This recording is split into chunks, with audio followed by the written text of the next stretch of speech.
We're going to dive into a story that's been haunting crossroads and quiet nurseries for centuries. It's a tale that starts deep in the shadows but ends with a fear that is frighteningly real. Okay, picture this. You're on some lonely road, the sun's gone, and this figure just sort of emerges from the gloom up ahead.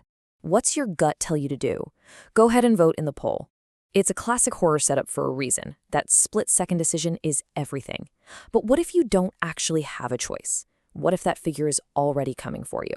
You're squinting, trying to make it out in the dark, but you can see one detail with terrifying clarity: its eyes.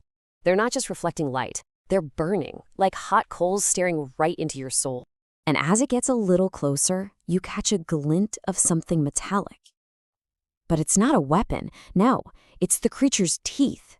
They're sharp, and they look like they're forged from cold, hard iron. Finally, the whole picture comes into focus. You're looking at a crone, just bones and thin skin, with a flushed red face and wild, disheveled hair. And her hands, they don't end in fingers. They end in gleaming copper claws. But here's the thing.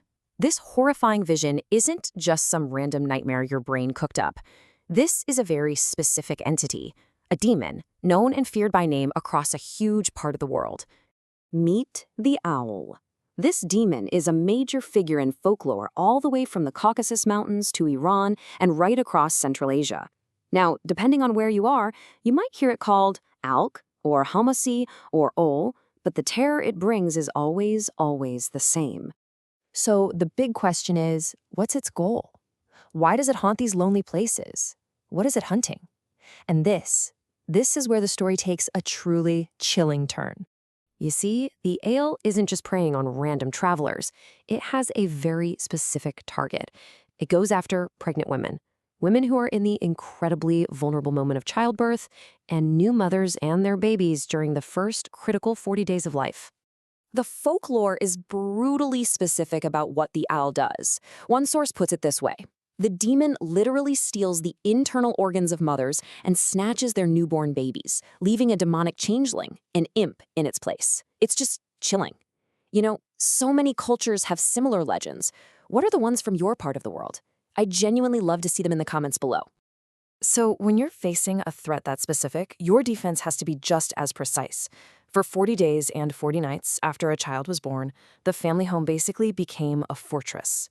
It was a time of intense, constant, ritualistic vigilance. And this whole system of protection shows just how seriously people took this. Iron, in the form of a sword or scissors, was a classic defense against supernatural evil. Onions and garlic were like powerful spiritual repellents. A line of salt and ash created a real and magical barrier. And then, after those 40 days were up, all of these items, which were thought to have absorbed the evil, were thrown into running water, a universal symbol for washing things clean, to carry the threat away for good. And here's where it all clicks into place. It's so easy for us to look back and just call this superstition, right? But these elaborate rituals, this entire belief system, it didn't just appear out of nowhere.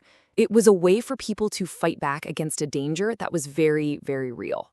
And it's fascinating to see how the fear was localized. In Iranian traditions, for example, the main focus was on protecting the new mother from a sickness they called al, which was directly tied to the demon. But in Central Asia, the main worry was often about protecting the baby from a demon known as al-Sibyan, or mother of children. The story adapted to whatever the biggest local fear was. And that really brings us to the absolute core of this whole thing. The owl, in all of its different forms, is the face that people gave to the invisible dangers of a world before modern medicine.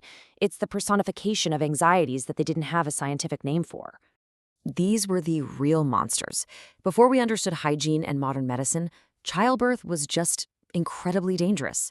Postpartum infection, sudden hemorrhaging, something called childbed fever. These were the unseen demons that could steal the life from a mother or a newborn in an instant. The sky-high infant mortality rate was just a constant, terrifying reality.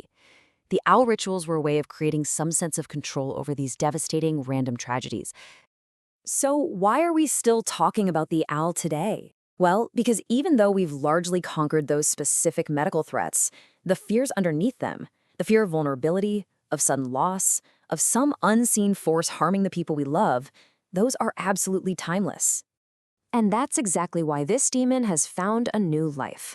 Contemporary horror creators, especially in the Iranian diaspora, are tapping into this incredibly deep well of folklore to talk about very modern anxieties. A perfect example is the amazing film A Girl Walks Home Alone at Night. One analysis suggests its vampire-like main character is channeling these ancient demons to explore modern ideas. This quote argues that the character represents repressed female sexuality, which itself is seen as a source of terror to the established ideological order. The demon isn't just about childbed fever anymore, now it's about social and political rebellion. So what we've seen is this incredible evolution. The owls started as a way to explain the unexplainable horrors of childbirth, and today it's this powerful symbol for exploring brand new cultural and political fears. It's amazing proof of how folklore adapts but never really goes away. Hey, if you found this interesting, share this with a friend who loves global horror stories, and definitely let me know in the comments what country's folklore you want us to dig into next. And that really leaves us with one last question to think about.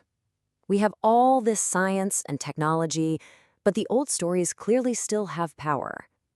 So what ancient fears do you think are still walking among us, just wearing modern clothes?